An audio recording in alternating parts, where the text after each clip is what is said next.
Iridoan sarong motorcycle rider makalihis na makasalpok sa kasabatan kaining motorsiklo sa Maharlika Highway Zone 1 Barangay San Francisco, Ginubatan, Albay, pasado alas 4:50 nin hapon kanakaaging Miyerkules, July 17.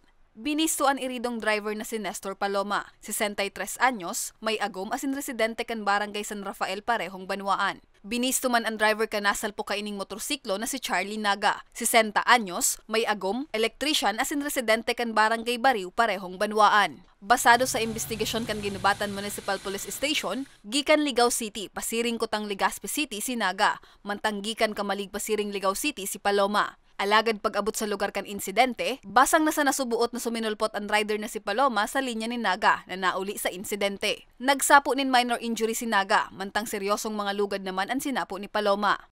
Ang tinitingnan namin doon, may at fault po doon is yung vehicle to kasi po hindi siya, bago siya lumabas doon sa highway, dapat clear po yung lalabasan niya. Yung isa naman is talagang dumadaan lang siya and then kung hindi yung dumaan doon hindi siya clear, hindi niya mababangga.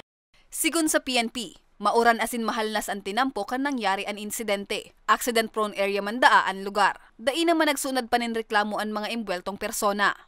Ang may tama lang marami doon is yung dumaan, yung nag-cross. Kasi medyo napigilan nila yung pag-impact kasi yung isang vehicle is nakita niya na nagko-cross, kaya konti lang naman yung impact doon.